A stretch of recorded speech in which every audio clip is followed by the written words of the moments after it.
Acts chapter 23. And Paul, earnestly beholding the council, said, Men and brethren, I have lived in all good conscience before God until this day. And the high priest Ananias commanded them that stood by him to smite him on the mouth. Then said Paul unto him, God shall smite thee, thou whited wall, for sittest thou to judge me after the law, and commandest me to be smitten contrary to the law. And they that stood by said, Revilest thou God's high priest? Then said Paul, I wist not, brethren, that he was the high priest, for it is written, Thou shalt not speak evil of the ruler of thy people. But when Paul perceived that the one part were Sadducees, and the other Pharisees, he cried out in the council, Men and brethren, I am a Pharisee, the son of a Pharisee. Of the hope and resurrection of the dead I am called in question. And whom he had so said, there arose a dissension between the Pharisees and the Sadducees, and the multitude was divided. For the Sadducees say that there is no resurrection, neither angel nor spirit, but the Pharisees confess both. And there arose a great city, and the scribes that were of the Pharisees' part arose and strove, saying, We find no evil in this man, but if a spirit or an angel has spoken to him, let us not fight against God. And when there arose a great dissension, the chief captain, fearing lest Paul should have been pulled in pieces of them, commanded the soldiers to go down, and to take him by force from among them, and to bring him into the castle. And the night following, the Lord stood by him and said, Be of good cheer, Paul, for as thou hast testified of me in Jerusalem, so must thou bear witness also at Rome. And when it was day, certain of the Jews banded together and bound themselves under a curse, saying that they would neither eat nor drink till they had killed Paul.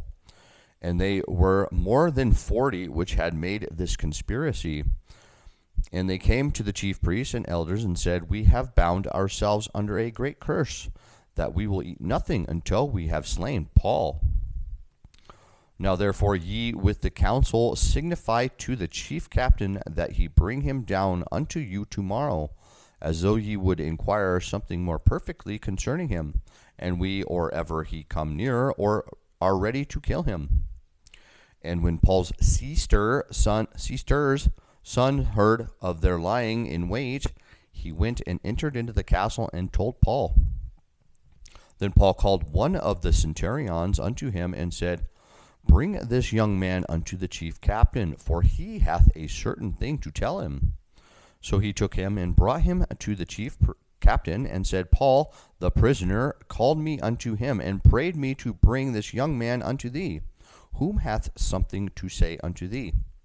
Then the chief captain took him by the hand and went with him aside privately and asked him, What is that thou hast to tell me? And he said, The Jews have agreed to desire thee that thou wouldest bring down Paul tomorrow into the council, as though they would inquire somewhat of him more perfectly.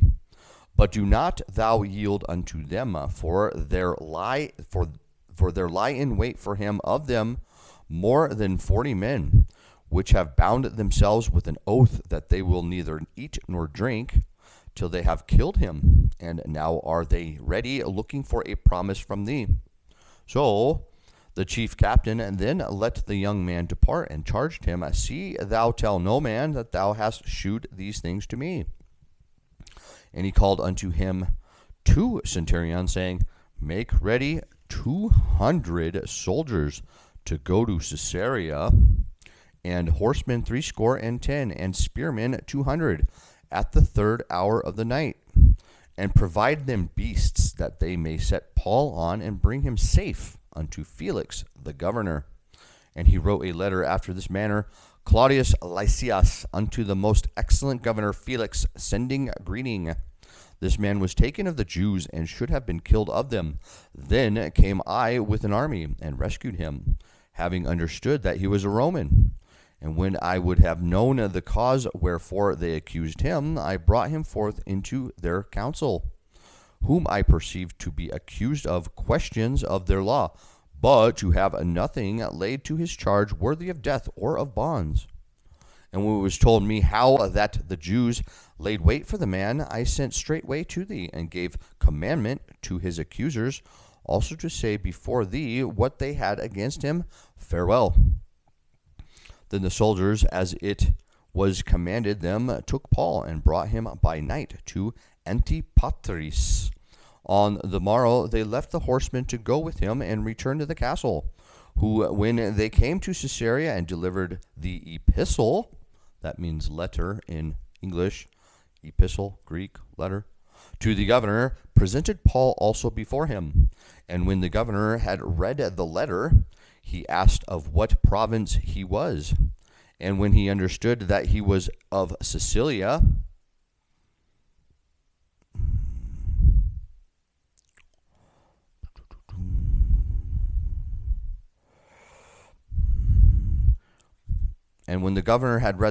he asked of what province he was. And when he understood that he was of Sicilia, I will hear thee. And he, when thine accusers are also come, and he commanded him to be kept in Herod's judgment hall.